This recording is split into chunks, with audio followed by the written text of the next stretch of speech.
கடந்த ஏப்ரல் மாதம் 22ஆம் தேதி பஹல்காமில் நடந்த பயங்கரவாத தாக்குதலை கண்டித்து நிதி நடவடிக்கை பணிக்குழு அறிக்கை வெளியிட்டிருக்கிறது.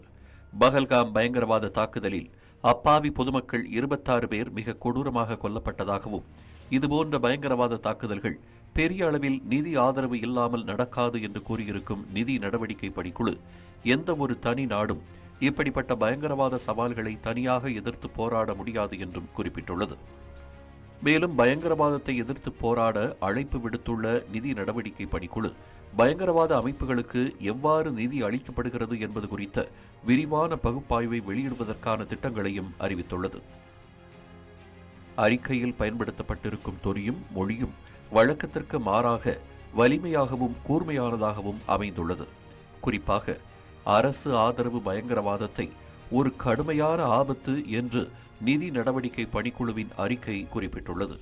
பாகிஸ்தான் தனது அரசின் கொள்கையாகவே பயங்கரவாத நெட்வொர்க்குகள் மூலம் பயங்கரவாதத்தை செயல்படுத்துகிறது என்ற இந்தியாவின் நீண்டகால குற்றச்சாட்டுகளையே நிதி நடவடிக்கை பணிக்குழுவின் அறிக்கை தெரிவித்துள்ளது.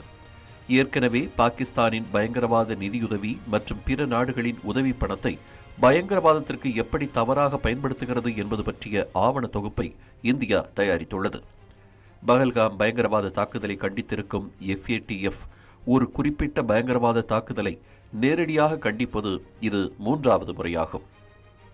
இதன் மூலம் வரும் அக்டோபரில் நிதி நடவடிக்கை பணிக்குழுவின் சாம்பல் பட்டியலில் பாகிஸ்தான் மீண்டும் தள்ளப்படும் என்றும், அதைத் தொடர்ந்து கருப்பு பட்டியலில் பாகிஸ்தான் சேர்க்கப்படும் என்றும் எதிர்பார்க்கப்படுகிறது.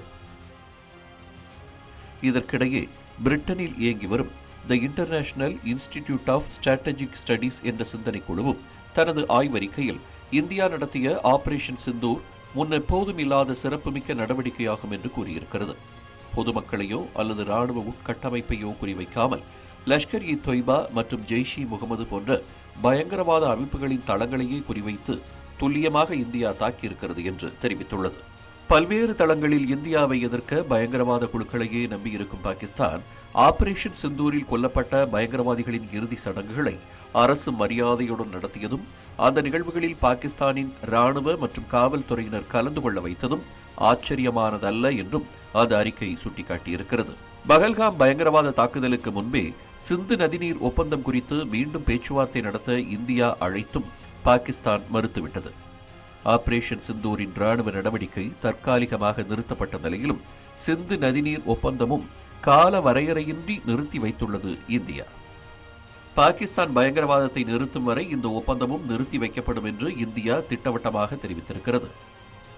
சலால் மற்றும் பக்லிகர் நீர்மின் அணைகளின் மதகுகளை இந்தியா மூடுவதால் பயிர் விதைப்பு காலத்தில் பாகிஸ்தானில் நீரோட்டம் இல்லாமல் போகும் என்றும், அதனால் பருத்தி, சோளம், அரிசி மற்றும் கரும்பு பயிர்களின் விளைச்சலும், குளிர்காலத்தில் கோதுமை உற்பத்தியும் மற்றும் நீர்மீன் உற்பத்தியும் பாதிக்கப்படும் என்றும் கூறப்பட்டிருக்கிறது.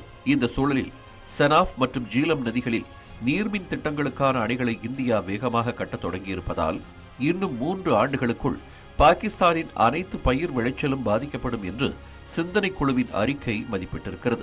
ஆபரேஷன் சிந்தூரில் இந்திய கடற்படையும் களத்தில் இறங்கியிருந்தால் பாகிஸ்தான் 4 பகுதிகளாக உடைந்திருக்கும் என்று ஏற்கனவே கூறியிருந்த மத்திய பாதுகாப்புத்துறை அமைச்சர் ராஜ்நாத் சிங், இனியும் பாகிஸ்தான் இந்தியா மீது பயங்கரவாத தாக்குதல் நடத்தினால் இந்திய கடற்படையும் நடவடிக்கையில் இறங்கும் என்று எச்சரித்திருக்கிறார்.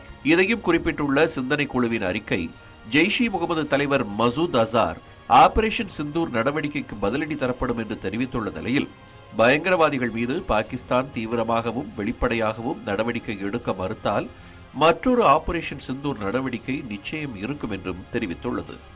சர்வதேச அளவில் பாகிஸ்தானை முற்றிலும் தனிமைப்படுத்தும் இந்தியாவின் ராஜதந்திர நடவடிக்கைகள் வெற்றி பெற்றதையே இந்த அறிக்கைகள் காட்டுகின்றன. காக்க காக்க தர்மம் காக்க.